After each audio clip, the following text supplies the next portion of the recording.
Good afternoon. I'm Shelley Jones, Assistant Director of Alumni Engagement at Missouri State University. On behalf of the MSU Alumni Association and the university, thank you so much for joining us. Today's session is the fourth webinar in our series celebrating the bicentennial year of the state of Missouri. Before we begin, I would like to remind everyone that today's session is being recorded and that the link will be emailed to all of our registrants early next week, along with some additional information. During today's webinar, we encourage and invite you to submit questions using the Q&A feature. Our panelists will do their best to get to as many questions as possible during the session. August 10th, 2021 marks the 200th anniversary of Missouri's entry as the 24th state to enter the United States. MSU is a member of the Bicentennial Alliance, a coalition of statewide nonprofit organizations and government agencies working together to develop and promote statewide projects commemorating the Missouri Bicentennial. Missouri State is hosting a series of 7 publicly available webinars in 2021 to explore and contemplate what's next for our state. The series examines topics important to the growth of Missouri, including agriculture, diversity and inclusion, education, healthcare, Missouri caves, music, and technology. And we'll explore how the university and its partners will have an effect on the state today, tomorrow, and for decades to come. Today's program will focus on Missouri music, past and present.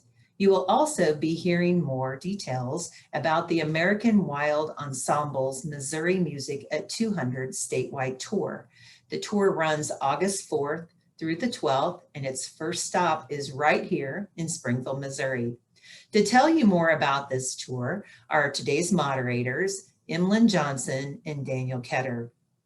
Emlyn and Daniel both serve as directors of the American Wild Ensemble and are also faculty members in the music department here at Missouri State. So we're going to pass it over to Emlyn right now to tell you more. Good afternoon, everyone. Thank you, Shelley, so much for the warm welcome. Dan and I are really happy to be here, and we have been just so excited about this project, our Missouri Music at 200 project, and really thrilled to share the stage and the screen with our wonderful panelists today. We also have just gotten our ensemble to perform the music that's going to be on our upcoming tour together and just started rehearsing yesterday. So we are really excited to get this project going. I'm going to go ahead and share my screen here to just tell you a little bit about our Missouri Music at 200 project, and then we are going to get into introducing our panelists for the day. So the American Wild Ensemble really started in 2016. Dan and I were living in New York State at the time. We were out hiking in the woods, and we thought, how great would it be to bring music to this beautiful outdoor space? And we started with a project that celebrated national parks and performed new music in national parks. Since 2016, we have continued to create musical projects around different people, places, events, stories, and anniversaries in American history and in our current culture today. And we have brought this American Wild Ensemble project to Missouri State, where we have been teaching in the music department for the past 3 years. So all our programs tend to have a very thematic focus. And as soon as we moved to Missouri in 2018, we began thinking about this upcoming 2021 bicentennial. So that is where we're headed towards today. Just a few photos from our time as an ensemble in the past. We are a chamber music ensemble of 7 players, winds, strings, and percussion, and you'll mostly find us playing concerts in unconventional locations, often outdoors, which our upcoming tour will be outdoors, often in beautiful places, and just in a lot of different spaces where lots of different kinds of seasoned and new audiences can come together to celebrate themes in American history, heritage, and culture. So our Missouri Music at 200 tour, we have commissioned 6 composers, 2 of which are here today to reflect on Missouri's bicentennial year. The composers, we've all asked them to choose topics that are really important to their experience, including Missouri musical traditions that we'll be talking about today, or specific historic people and events. This is going to be a tour of live outdoor performances at 5 community locations, plus a virtual program with Missouri History Museum between August 4th and 12th. The live performances will be in Springfield, Joplin, Kansas City, Grace Summit, Missouri, and Columbia. And the virtual production will be on August 12th. So we want to just share a little bit about the music in general for this program before passing it off to our composers who are here today. We have 6 composers who we've commissioned for this program, all of whom, as Dan mentioned, are connected to Missouri in different ways, have different interests and experiences in the state. The first is Ingrid Stolzel, a longtime Kansas City resident who now teaches at KU, and her piece is really about the history of German immigration in Missouri. As a German immigrant herself, she was excited to delve into some research about past communities in the state. We also have Stefan Freund, who's a composer at Mizzou, and Stefan's piece quotes some amazing old-time fiddle music and is really steeped in the research of fiddler and historian Howard Marshall. So we hear some quotes in his very colorful music of an old tune called Marmaduke's Hornpipe, and it's pretty fun for all of us to play. There's a lot of virtuosic fiddling going on. We also have Barbara Harbach, who's an emerita professor at UMSL, and Barbara's music really explores the kind of wide open spaces of the prairies, the beautiful land of the region, and also reflects on the story of Miho Nga, a 19th century Osage woman who was raised in the Missouri region, left for travels to Europe, and eventually returned to the US. We have Christopher Stark, who is a composer on the faculty at Washington University in St. Louis, and his piece really engages with ragtime and blues, music that he listened to growing up and that has been very influential in the syncopation that he uses in his music. And finally, we get to our composers who are with us here today.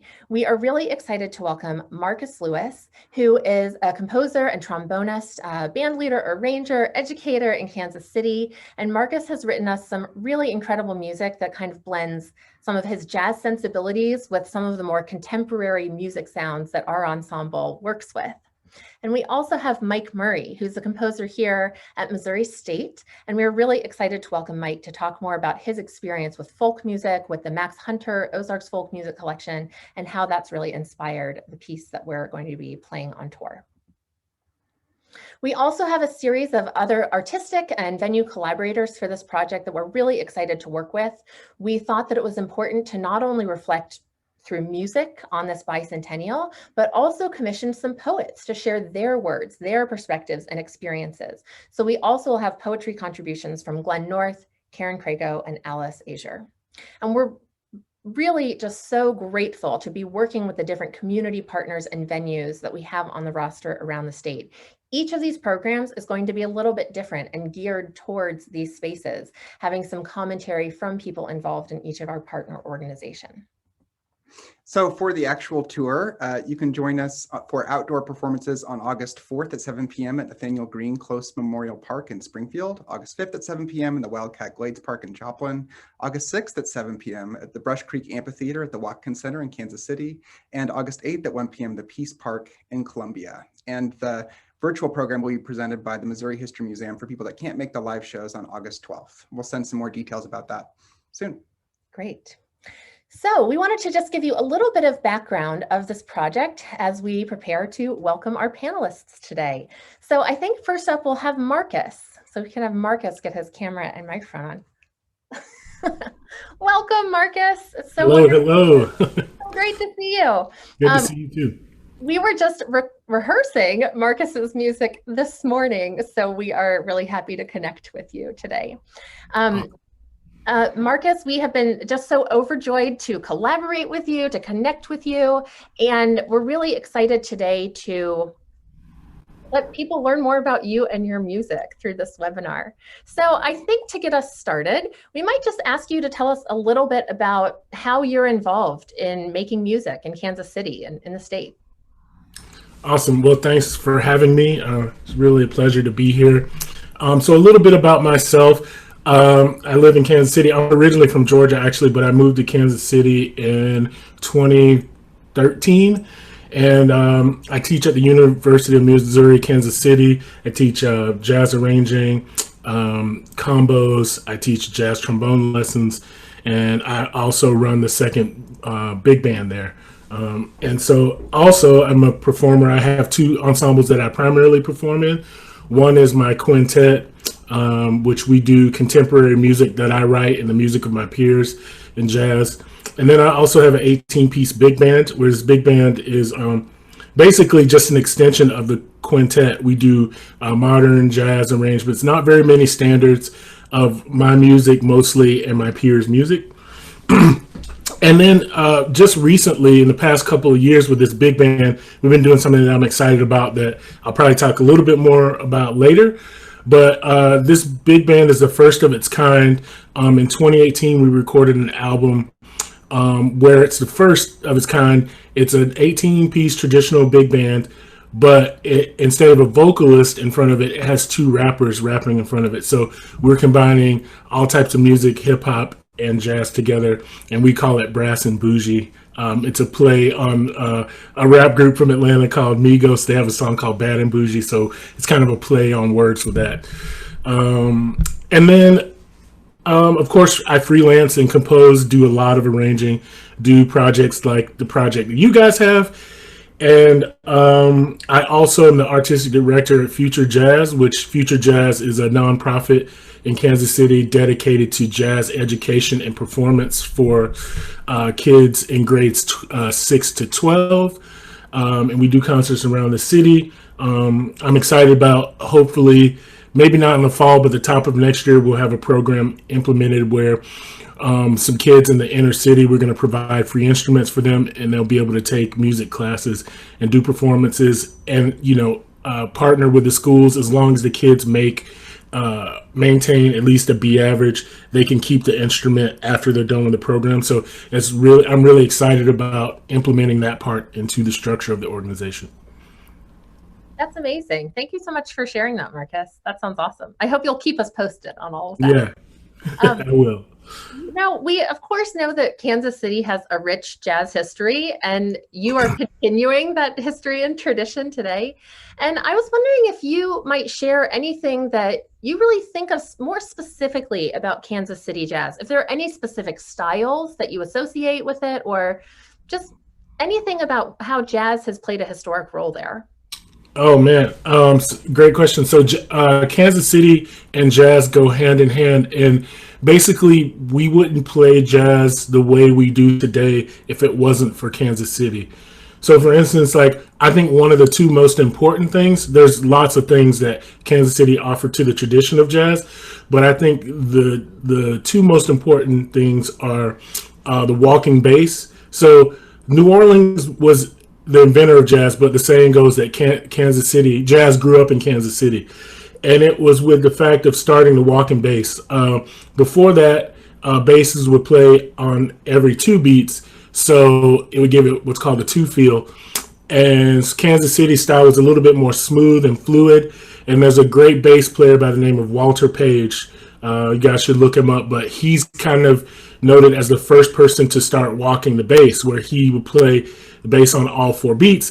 And they called it a walking bass because, he would start in the lower register and go up the fretboard and then come back down. So it's like somebody walking up and down stairs. And that really developed into what we now talk about as swing and jazz. So Walter Page was also the bass player in Count Basie's band, which Count Basie is super influential, the big band sound and, dance popular music in the 20s and 30s. And he was joined by Joe Jones on drums and Freddie Green on guitar.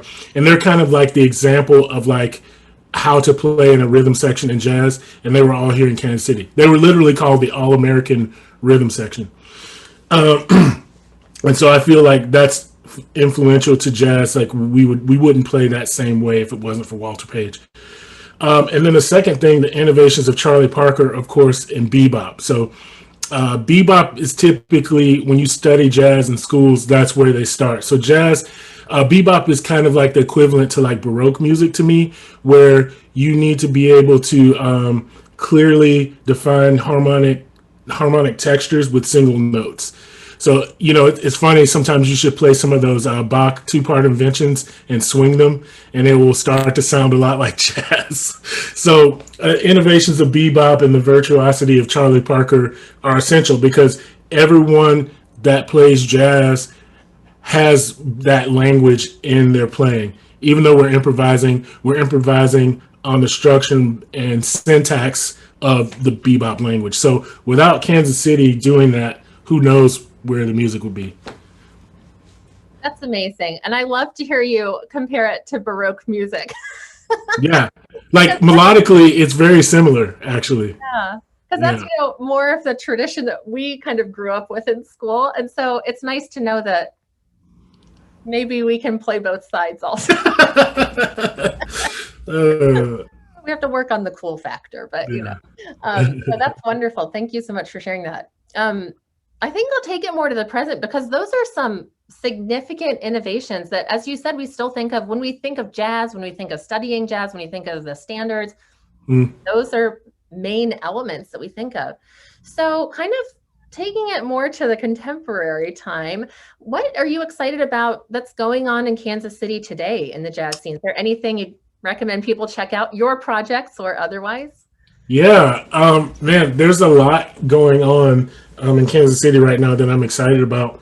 2020 was kind of a damper for all of us, but I see some really positive things happening. Of course, the project that I was talking about, Brass and Bougie project, we're actually working on a new record. So we've got a lot of new material. And the material is very, like, our first album was very socially conscious. So there's some of that, but then there's some like more fun music as well too. There's a great group called We the People by a friend of mine, Eddie Moore. He plays keyboards. And it's like a really great mix of just music. I mean, I wouldn't really even describe it as jazz. There's so much influence from everywhere, but it's very heavy on improvisation and groove. And they're doing some really cool things sonically that I think are pushing the envelope for jazz in Kansas City to like stretch its boundaries, because Kansas City's really known for Kansas City jazz, like swing, and all of that. So they're really pushing the boundaries with that. And I would also say another group that's similar to that is the All Night Trio by Matt Villinger, Peter Schlam, and Zach Morris. They're all from St. Louis, but they all live in Kansas City now. And it's the same thing, really complex, challenging music, but it's very beautiful at the same time. Because sometimes we can write music that's difficult and it doesn't really reach people. Their music has a way of being accessible, but still really challenging and fun to play. So I'm really looking forward to what's happening with those groups and more, but I know we're short on time, so I'll just stop. No, I think that's great for people to check out. Well, we definitely want to give you the opportunity to tell us a little bit more about the music that you've written for this Missouri Music at 200 project. We know there are many different jazz styles, but also other styles and other elements. And I'd love for you to share a little bit more about that music. Yeah, this was really fun and really challenging for myself. So the title of my piece that I'm doing, well, there's actually two pieces. One is called Missouri By and By, and it's basically taking a look at Missouri and how it's a great place to live, a great place to work, and it's amazing. It's beautiful. There's nature. There's more urban areas. It's very diverse and awesome. But at the same time, there's always work that we can do to make it a better place. And so that's why it's called Missouri By and By, because I believe that eventually we will get there as a state. I think we'll move in a direction that's even more wonderful than it already is. So there's three movements. One's called The Land, one is called The River, and one is called The Struggle. And just briefly, The Land talks about the land, the plains, Missouri, the influence of Native American culture and their ideas about their country and their relationship with the country. And also just the openness of the plains. So a lot of it is, very open pentatonic melodies, chords that are not so tertiary. So I wanted to give a feeling of openness, like you were maybe in a plain, like Missouri is. The second movement is The River, and it's in a 3/4 swing. It's flowing. I think about a waltz like it's flowing, kind of like a river. So there's two parts to that.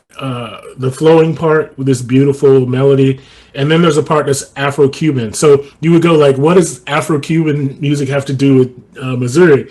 But it's Afro-Cuban rhythm and swing go hand in hand. They actually are the same. So I wanted to kind of tie the swing with Afro-Cuban music to give it a sense of swing, but not really swing, and just taking a journey down the river. So anytime you hear that theme come in, it's like we're going to a different place. And then the last movement is the struggle. So this movement is about great African Americans in Missouri. We talk about that and celebrate that. So that is used with the blues form. That is heavily Kansas City. We do a minor blues with this really cool melody, like maybe you were strolling down 18th and Vine or something, you know. And then there's a more tense part with not so functional harmony that it's kind of like being, talking to a lot of African Americans. It's like living in America or in Missouri or anywhere. It's kind of like you have to have a double consciousness. So that's kind of like what this piece is. It's like the piece in like, oh, this is America, we're free, this is awesome, a great place to live, but there's always that like other side of like where everything that you do reflects not you as an individual, but you as a race of people. And so I think that's an interesting dichotomy for us. So that's what this piece is about. So you'll see those tense moments in there where it's really tense, and there's some improvisation in there or some things that sound like improvisation, but then we come back at the end to something that's very hopeful in the end. So we take that swing groove that's very relaxed and we make it hip hop ish at the end, which is kind of like saying, we're hopeful and we're moving forward. Well, Marcus, thank you so much for sharing this, and thank you so much for being here. We are so thrilled to share this music with audiences next week. Wow. It's awesome. So you guys are awesome. Well, we will bring you back on for the Q&A at the end, but thank you so much for being here. All right. See you in a bit. Yeah. So next, another one of our composers is my friend and colleague, Dr. Mike Murray, who teaches with me here at Missouri State University. I enjoy working with you here at the university, but could you tell other people for the panel about how you're involved in music making in Missouri? Sure, yeah. So obviously I'm a composer. That's kind of the main thing I do. I've written a lot of vocal music. That tends to be where most of my output lies. So choral music and also solo voice. But I've written for orchestra and chamber groups and those things too. I've been teaching at Missouri State since 1997. So I teach music theory both at the undergraduate and graduate level. I teach like the basic core theory courses. And as you guys know, we have a very large music education program. And a large number of our students are out in Missouri as band directors and choir directors and orchestra conductors in the schools. So I see that my music making being connected to the state in that way. So is there anything specific about Missouri music history? I know that you've studied many elements of Missouri music history while living here, but is there anything specific about Missouri music history that has influenced your compositional practice or that's been incorporated into your work? Certainly. So sometimes directly, sometimes indirectly, but when I first moved to Springfield almost 25 years ago, I had never been here before, didn't really know much about the area at all. And in my first year here, I encountered an article in the News Leader about this archive of folk music that was in the Springfield Greene County Public Library that had been collected over a period of about 20 years. And I went and I checked it out, and the idea occurred to me to maybe make use of this brand new thing called the internet to get it out there, because it existed at that point as cassette tapes. The original are reel-to-reel tapes, but they had made cassette tapes and they circulated those. But you had to come to the library to hear it and see it. So the idea was to get it online, make it more accessible to people. And so through that project, which took up several years, because it's a large archive, as I'll talk about a little bit later.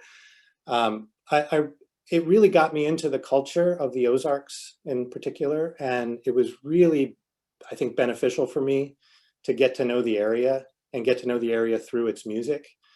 And because I was so steeped in that, certainly it had an effect on my music.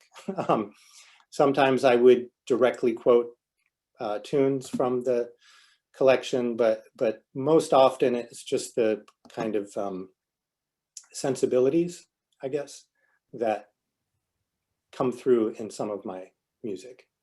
Speaking of the Ozark folk music, are there any characteristics of that music that you think set it apart from maybe other folk traditions?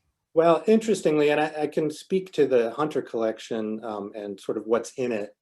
A lot of the music sort of traces the settlement patterns of the Ozarks. So coming directly from Appalachia, and before that from the Scots-Irish tradition, basically.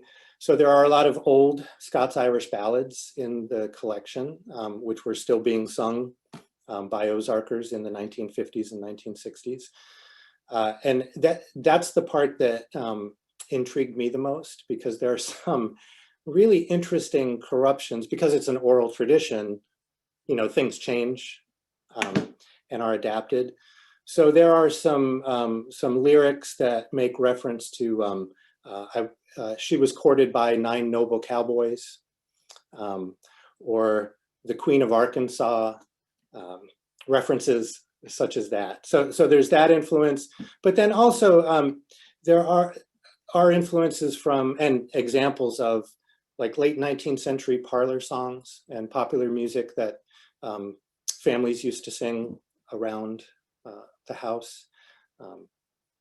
And then in the collection, because the Max Hunter, who did the recording, didn't always know what was authentic and what wasn't. There was music that that was learned from the radio, pretty obviously. That's so interesting. Can you tell us a bit more about the piece that you've written for our Missouri Music at 200 project? Sure. Yeah. I know that it was influenced by the Max Hunter collection. Yeah. So one of the songs that I had, well, when I was approached by you guys to be involved in the project, of course, I immediately thought, well, I know something about Ozarks folk music. So I kind of went to the collection and thought about how I could, you know, maybe incorporate that in some ways. So I remembered encountering way back in the late 90s, a song called The West Plains Explosion, which was in the collection, and it was sung by a West Plains resident. And I assumed for years that it was a local song about a very significant local event. And part of that is true. The event is significant, and it taught me about it. I thought, you know, what is this thing that happened? And so the event was a dance hall explosion in 1928, in which young people had gathered for a weekly Friday night dance, and there was an explosion, and it killed 39 people and injured 23 others. And for a town that I think at the time the population was around 3,000, it was a huge, it had a huge effect on the town. So anyway, I came to find out later that the song was actually written in New York and not in Missouri, but because the event was such a significant event, the press coverage was extensive. And so so the song was written in New York and recorded by Vernon Dahlhart and made somewhat famous, and then came back to the Ozarks itself. So anyway, the piece that I wrote is, it's based on the event and also the song to some extent. I don't directly quote the tune in my piece, but the notes of the tune form the basis for it. And so the tune emerges from the whole of the ensemble rather than individual players. And it's not, the music is not meant to be like a literal depiction of an explosion and the aftermath, the immediate aftermath, but it's more meant to express the emotions, the thoughts, the feelings of the people who experienced it directly, but then also the very long-term effects that it had on the town of West Plains and the community.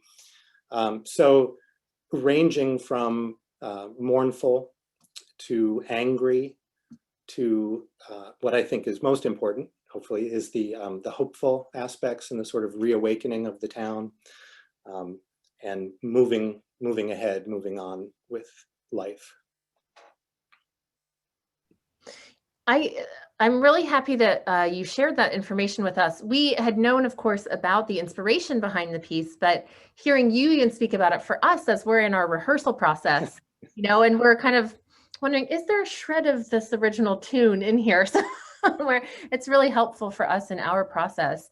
And I think listeners will certainly get the sense of these different emotions and certainly that hopeful quality. There's some just such beautiful music in there. I'm curious, and I'm sure our listeners are curious about this Max Hunter collection. Can the general public access this collection? Yes, indeed. So the web address is maxhunter.missouristate.edu. Or if you just search for Max Hunter Folk Song Collection, you will find it. And it's an archive of almost 1,600 recordings that Max Hunter, so the origins of the collection, Max was a traveling salesman from Springfield, and he was also a musician. And so he got a consumer reel-to-reel tape recorder, which was new in the 50s, and went around and started recording people so he could learn songs himself. And interestingly, at first, once he learned a song, he would erase the tape because he was not a folklorist. But then the folklorist Vance Randolph from the University of Arkansas advised him, maybe you should hold on to those recordings, which he did. So he collected for over 20 years and then donated those to, well, part of it is in the Library of Congress, but then the whole collection is in the public library here in Springfield. But the university digitized the collection, and so you can listen to all 1,594 recordings at the website. What a project. That's really incredible. Well, thank you so much, Mike. It's just such a joy to have you here and to have you as a colleague and to be able to work with you and pick your brain about this. And we're really looking forward to sharing this music. Great, yeah, and I'm looking forward to hearing it. And I'm really looking forward to hearing Marcus's piece now that I've heard him speak about it too. Yeah, so great. Thanks for having me. At the end for a Q&A. Thanks. And finally, we'll welcome on Andrew Wonko.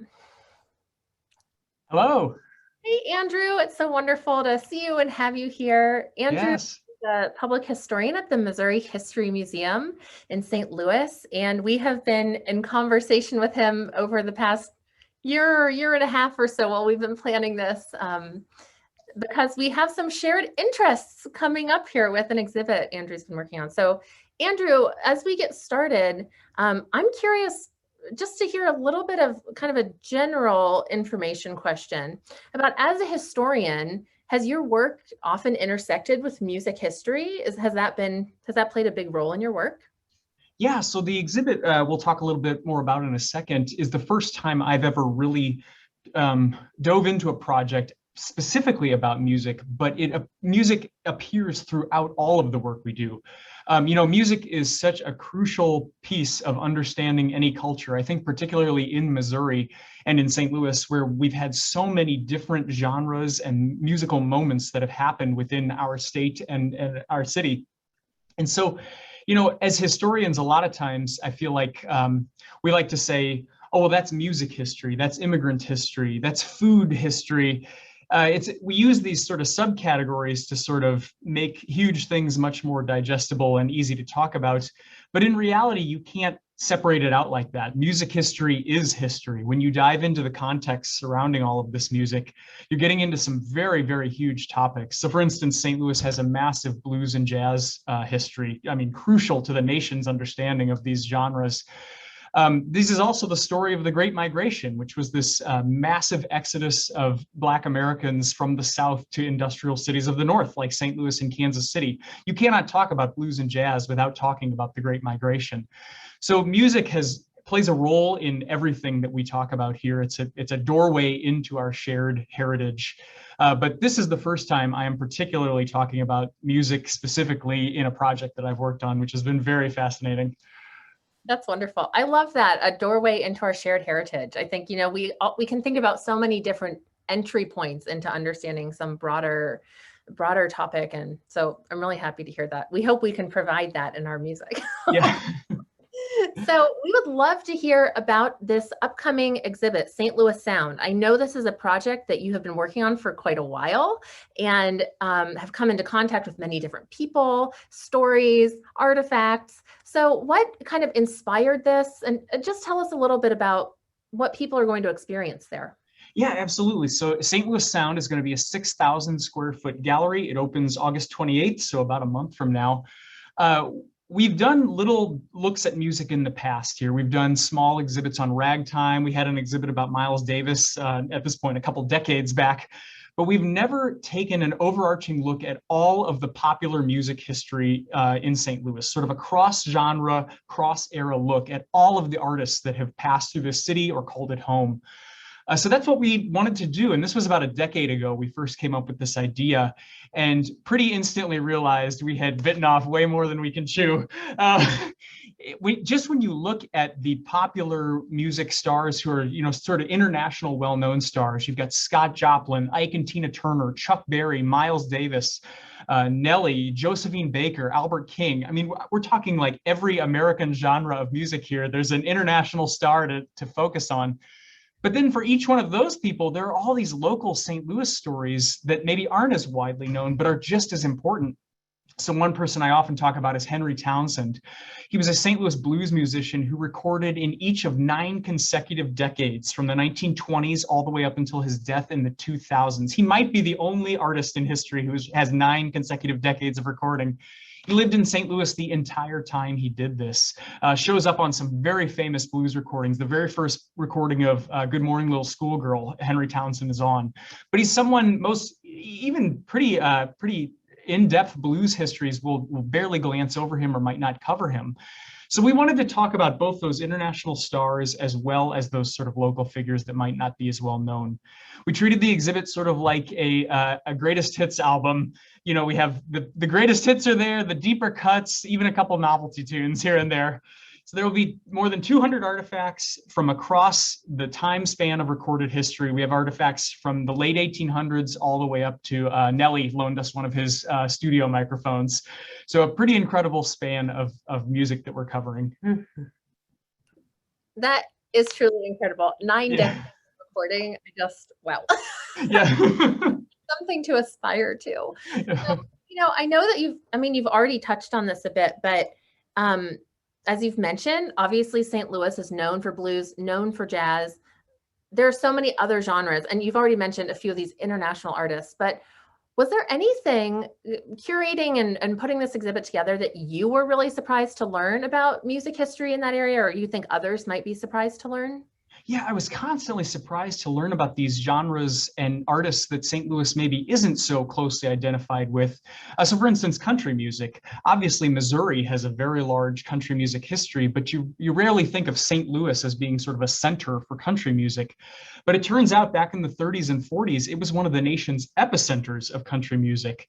After radio came into existence in the 1920s, St. Louis was one of the largest radio centers in the country. We had a station, still do have a station, KMOX, which was one of the 50,000 watt clear channel stations. You could pick it up in the 1930s as far away as Alaska and Mexico. Small towns across the United States had to turn down their radio stations so KMOX could be picked up. It's incredible reach that this station had. It was one of CBS's flagship radio stations. And as a result, it attracted all of these live musicians who would play on the radio. And one of the biggest features was what they then called the hillbilly shows, which was sort of the earlier term for what became country and Western music. So we had flocks of hillbilly performers. Pappy Cheshire and his Champion Hillbillies had more than 24 character performers, and they would play every single day brand new songs. It was basically the precursor of what you see in Branson today, the sort of country variety shows.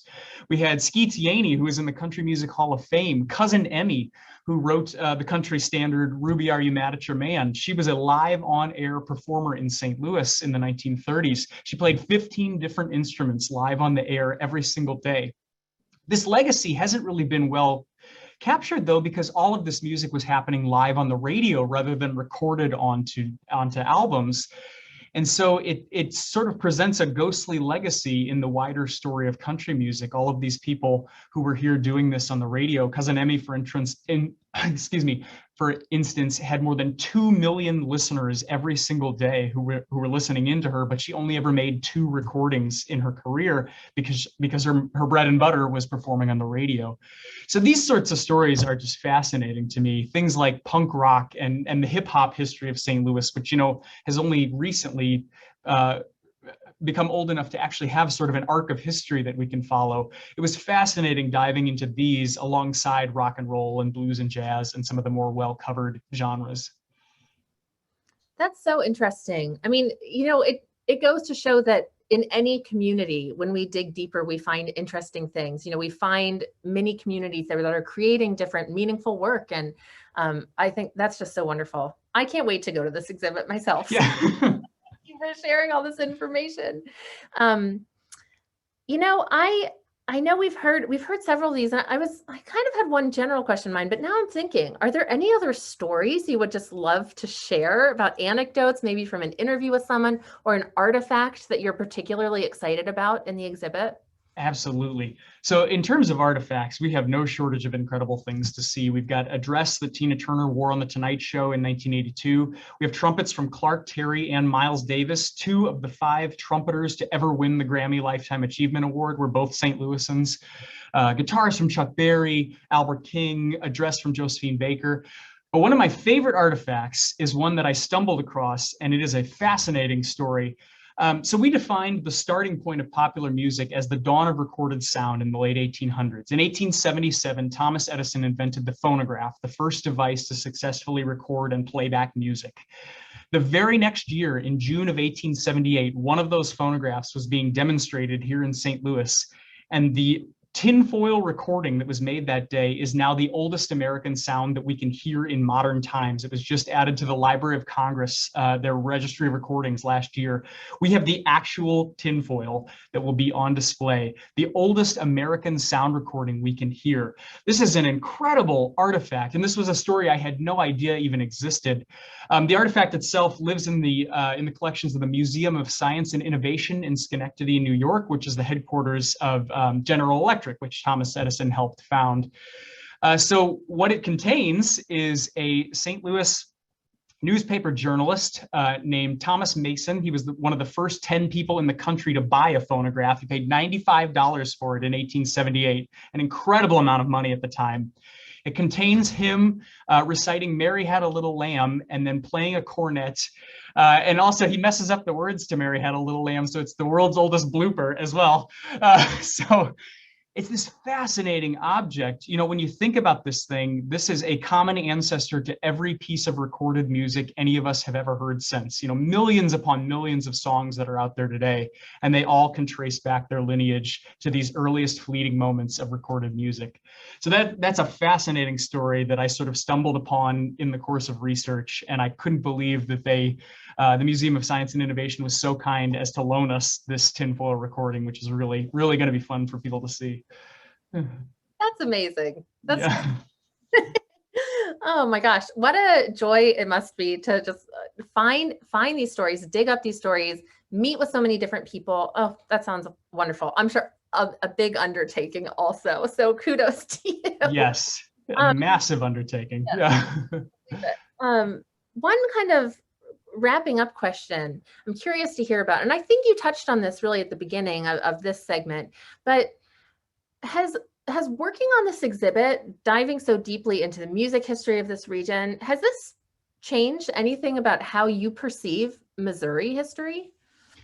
Absolutely. And so whenever we talk about the projects we do dealing with St. Louis's local history, we always talk about how St. Louis is this cross section of the nation, unlike just about any other place in the country. We're equal parts north and south. We're the last old eastern city and the gateway to the west, connected in every direction by river and rail, a huge immigrant destination across time. And so we talk about how St. Louis offers this unique look at the cross section of America. We've seen the highest highs and the lowest lows this country has to offer. And I think by extension, obviously that is applicable to Missouri as well. You know, those same things can be said about Missouri, connected in all directions. We've sort of absorbed, you know, when it comes to our music, we've absorbed these influences from every direction and combined them with the homegrown stars that we have right here. And we've always created bigger and better things. You know, Marcus earlier was talking about Charlie Parker in St. Louis. I was just talking about Clark Terry and Miles Davis. Clark Terry taught Miles Davis how to play the trumpet. Miles Davis idolized Charlie Parker and played in his band and then formed his own band later. You know, you can tell the whole history of jazz without ever leaving Missouri. It's this incredible cross section that the state represents, that we have so many different things coming in and combining with what we already have here. So while we aren't often talked about as sort of the birthplace of so many different musical genres, I think, as Marcus mentioned earlier, without Missouri, music as we know it today would sound absolutely different in just about every genre. And I think that's a fascinating thing to think about, just how complex this state's history is. And obviously how complex its future is going to be. I think the view from St. Louis is probably similar to the view from other places. We have tons of incredible music happening here right now. And I think we're going to see a lot of amazing musicians coming out of Missouri in the future. Well, thank you so much, Andrew, for sharing all this just fascinating information. I'm sure everyone here today will, like me, be very excited to attend. And when does the exhibit open again? So the exhibit opens August 28th. So that's about a month from today. It's at the Missouri History Museum in Forest Park in St. Louis. And best of all, the price is right. It is absolutely free. So you can come and see all of these really incredible things without spending a dime. That is perfect. Well, we would love to invite our other two panelists back on as well, Marcus and Mike.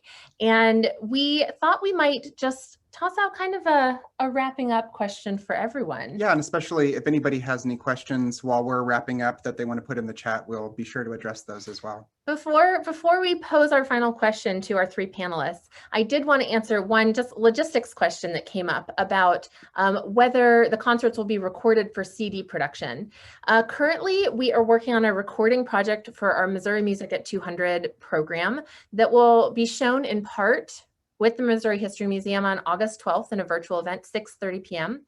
And we will also be releasing that full set of recordings, video recordings online for general public viewing also in the coming months. We're going for video and audio on this one, so not a CD just yet, but it will be available and we're really excited to share that. So as we kind of wrap up our time today, I wanted to pose a question to the three of you, and I'll go, I think, with Andrew first, since we just ended with you. What do you hope that visitors take away from their experience at this exhibit that you have so thoughtfully curated? I think we want them to understand two things: that St. Louis is one of the most crucial and important musical cities in the United States. Is the first thing. And then the second thing is that for every international star that you've heard of with connections to St. Louis, there's another musician who was just as talented or just as important locally, but for some reason never got the fame that they deserved or the music industry overlooked. I think that's a fascinating thing that, you know, there are so many musicians from throughout Missouri, throughout everywhere, that never quite get the chance they otherwise might have deserved. And I think we want to shine a light on those people as well. That's wonderful. Thank you so much. Could we pose that same question to Marcus? Could you talk a little bit about what you would like people to get out of listening to your piece that we're looking forward to sharing? Let me make sure I'm unmuted. Okay. Yeah, I would like for them to just hopefully, you know, I kind of like music that reminds me most of like a time in my life or a place. And I kind of like music like that that takes you on a journey. So I just want the listeners to be there with you guys in the present and go on a journey with you throughout Missouri and just experience what it all has to offer, but maybe not in a very obvious way. I didn't want it to be like, okay, like this is jazz, you know. Just maybe not in a less obvious way, and just to take a little piece back home with them and maybe make their lives a little bit better. Wonderful. Thank you so much, Marcus. We'll do our best to do justice to that. Wonderful.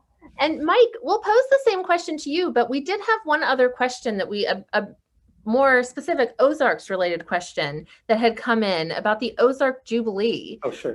About that in Springfield. And you could just tell us a little bit more about that. Sure. So, yeah, the question was, if I remember it correctly, was about how it was that Springfield came to host the Ozark Jubilee and what kind of local impact did it have. So for anybody who's not familiar, Ozark Jubilee was a variety television broadcast that featured country music. And it was broadcast from Springfield starting at, I believe, 1955, but it was basically the mid to late 50s that it was on. It was nationally broadcast.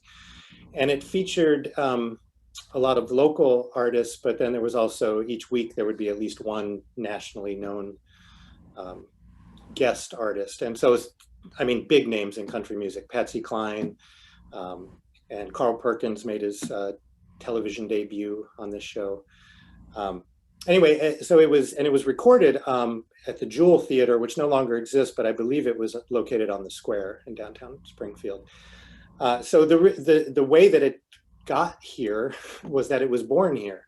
So the three people who really were instrumental in making it happen were Cy Simon, who was a producer and promoter from Springfield.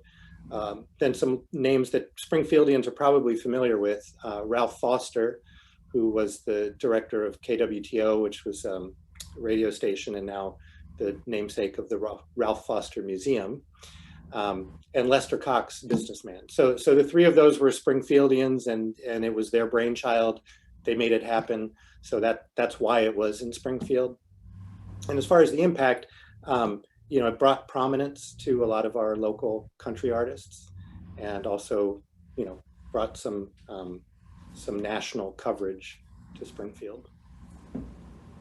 Well, I guess to wrap up, we'd like to ask you, what would you like people to take away from the performance of your piece if they hear it live or on the virtual program next week?